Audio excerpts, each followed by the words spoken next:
धनवान व्यक्ति जैसे ही काम पर जाने वाला था, अचानक उसे अपनी पत्नी के मन की बातें सुनने की शक्ति मिल गई। उसने अपनी पत्नी को मन ही मन यह सोचते हुए सुना कि वह दोपहर में अपनी सबसे अच्छी दोस्त की पार्टी में जाएगी। चूंकि उसकी दोस्त ने कई हैंडसम लड़कों को भी बुलाया था, इसलिए उसने तय किया कि वह एक बेहद आकर्षक ड्रेस पहनेगी। यह सुनते ही आदमी अपना आपा खो बैठा। उसने तुरंत अपने सहायक से कार वापस पत्नी के पास ले जाने को कहा। फिर उसने पत्नी से कहा कि आज वह उसके हाथ का बना हुआ खाना खाना चाहता है और दोपहर में वह खाना उसके ऑफिस लेकर आए। पत्नी यह सुनकर स्तब्ध रह गई। उसने अनमने मन से हामी भर दी और अपनी सहेली को फोन करके बता दिया कि वह पार्टी में नहीं आ पाएगी। कुछ ही देर में दोपहर हो गई और पत्नी खाना लेकर कंपनी के सीईओ के ऑफिस पहुंच गई। रास्ते भर वह मन ही मन अपने पति को कोस रही थी और सोच रही थी कि उसी की वजह से उसकी पार्टी का सारा मजा खराब हो गया। उसने पति को चॉपस्टिक थमाते हुए कहा कि पहले तला हुआ अंडा चखें। जैसे ही आदमी एक निवाला लेने वाला था, उसने पत्नी के मन की आवाज सुनी। उसने जानबूझकर उसमें इतना ज्यादा नमक डाला था कि उसे खाना मुश्किल हो जाए। यह सुनते ही उसने अंडा वापस रख दिया और कहा कि वह उसकी प्लेट में रखा स्टेक चखेगा। पत्नी के पास उसे देने के अलावा कोई विकल्प नहीं था, लेकिन स्टेक का सिर्फ एक टुकड़ा खाते ही आदमी तीखी मिर्च के कारण जोर जोर से खांसने लगा। असल में पत्नी पहले ही अंदाजा लगा चुकी थी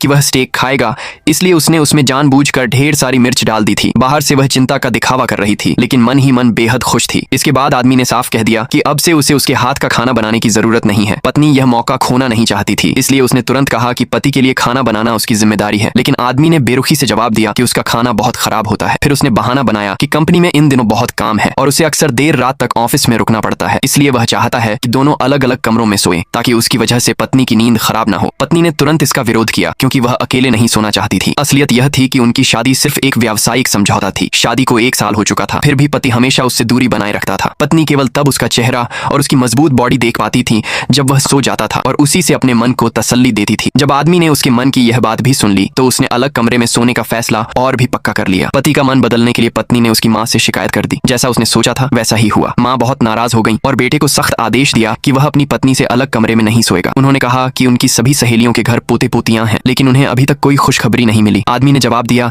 कि इस समय कंपनी के विकास का सबसे महत्वपूर्ण दौर चल रहा है और अगले 3 साल तक वह बच्चा नहीं चाहता। यह सुनकर उसकी माँ और भी नाराज हो गई। उन्होंने कहा कि उसके पिता भी हमेशा पैसे कमाने में लगे रहते थे और परिवार की अनदेखी करते थे, यहाँ तक कि उन्हें शक होने लगा कि कहीं उसके बेटे की कोई दूसरी औरत तो नहीं है, इसलिए वह अपनी पत्नी से इतना ठंडा व्यवहार करता है। आखिरकार माँ को ज्यादा परेशान न करने के लिए आदमी को मानना पड़ा और उसने अलग कमरे में सोने का इरादा छोड़ दिया। उस रात पत्नी बड़ी उम्मीदों से उसे देख रही थी। पति कुछ असहज महसूस कर रहा था और लाइट बंद करके सोने ही वाला था, लेकिन पत्नी पहले ही कमरे का लाइट स्विच खराब कर चुकी थी ताकि वह उसके आकर्षक शरीर को देर तक निहार सके। फिर उसने धीमे से कहा, मुझे एक किस करिए। हमारी शादी को 1 साल हो गया, लेकिन आज तक आपने मुझे एक बार भी नहीं चूमा। आदमी पहले तो मना करना चाहता था, लेकिन पत्नी की उम्मीदों से भरी नजरों को देखकर आखिरकार वह पहली बार उसके करीब आने के लिए तैयार हो गया।